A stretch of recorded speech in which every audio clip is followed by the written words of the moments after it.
So if I had a brand new restaurant and or I was new to marketing online, the first thing would be to get those foundational listings. Get your Google My Business listing in place.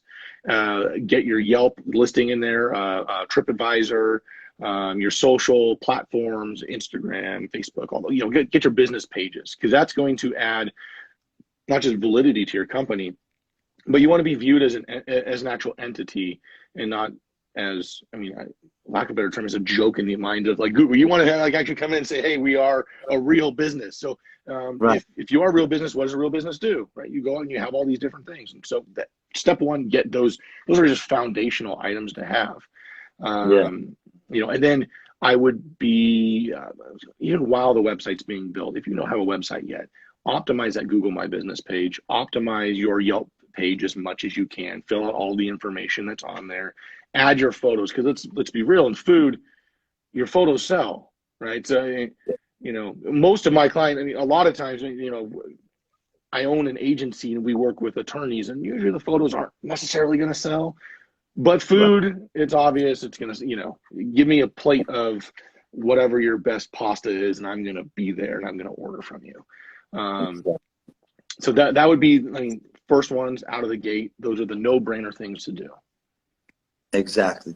So you said the Google My Business, TripAdvisor, Facebook, Yelp, to mention the top ones. There's so many of them out there. Yeah. But if you just worry about these four and you make sure you optimize it, you make sure your category is correct, like Matt was saying, make sure if your name doesn't make sense, change it. It's okay, guys. It's Yeah. okay.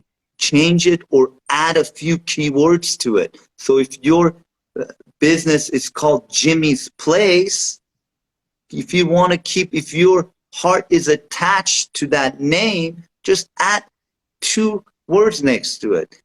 Jimmy's Best, what can we say? Roast. I Yeah. don't know. Yeah. Just something that's keyword rich, right? Yeah. And then maybe add your city in there. It's okay.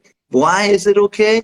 Because it'll give you free attention. It'll give you free business from Google.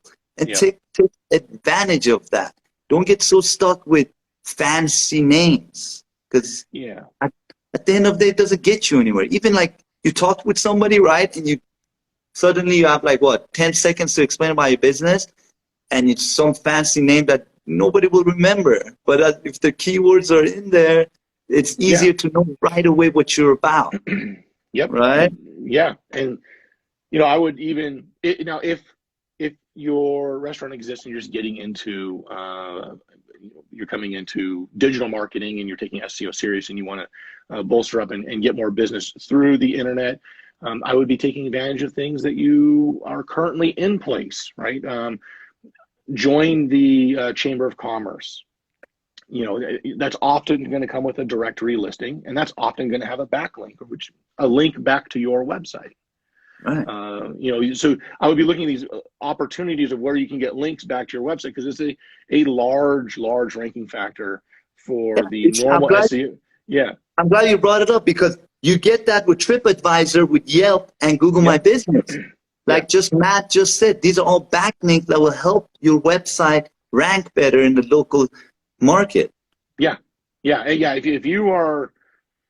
If you don't have those foundational pieces and you're trying to rank in the local market, it's going to be very, very difficult to do. And there are some industry-specific directories that you will want to become a part of as well. Like TripAdvisor, a little more generic. There could be some other ones out there. If you do wedding, if you do wedding catering, there would be directories for that. And so look into those major directories that are specific to what you do, and then look for the opportunities that exist. Are you sponsoring a little league team? Do they have a website? They should be thanking you. In their thanks to you, they should be adding a link to your website. Yeah, since you brought that up, I actually went and talked to one of our Facebook group members in my private Facebook group members for food entrepreneurs called Restaurant Owners and Caterers Inner Circle. Because you said that when we had that talk, because I saw a picture of them with a little league in their pizza shop, and I said, do this, share your link. And then he said, yeah, I asked them, are you sponsoring this team? They said, yeah, I'm sponsoring. I'm like, okay, then it'll be easy. Just ask if they can add your website link to their website. That would help you with Google. You'll come Yeah. up better. So that's Yep. awesome. You can do the same Yeah. thing with vendors. I mean, Vendors. if you have a vendor that you have a personal, that you have a really well established relationship with, there's Yeah. nothing wrong with, you can go back to them. A, they're going to get a benefit out of this. So why would they say no to this? You're going to say, hey, do you mind if I give you a testimonial? Who's going to say no? Right? Sure. You mind if I give you a testimonial you can use on your website? Sure. Okay, great. Here it is. Do you mind, in the citation of it, they're going to say owner, the owner of, restaurant name. Do you mind linking that to my website? Yeah. You just give them a testimony. They're probably going to do that. All right. Now you're getting, it's twofold. A, with the Little League team, they are hyper local. So it's a hyper local link, a huge signal to Google that will help increase your traditional organic listings, and also will help to increase the Google My Business ranking as well, because you have hyper local attention, right? You're in the community, Right. and the same thing with a vendor. The vendor is going to be incredibly relevant to being in a restaurant or doing whatever what you do, and so you have these signals of relevance that are coming in, and that's what really is going to help push you.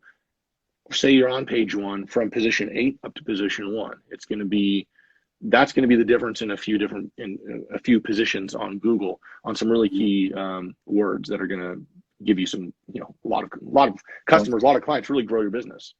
And like you said, Chamber of Commerce, when you become a member, they will add your website on their listing. Yeah. So that's kind of huge. Even if you get that from them and you're not really active, look at it from this point. Look at the SEO side, because Chamber of Commerce, it's pretty. What do you call it? Forgot the terminology for it. I mean, it's relevant, it's hyper local, and it's authoritative. Authoritative. There you go. Authoritative, because they've been around. Google knows them. So even spending Chamber of Commerce, how much is it? Like maybe $300-400 a year, or something like that. Yeah. Something like that will help your website huge right there. Even if you don't want, because I know a lot of food business owners are busy, but I mean, you gotta always be involved. Maybe make one meeting every 2 months. Show your face. Yeah. But that's a good point. The backlinks are huge for SEO. Yep.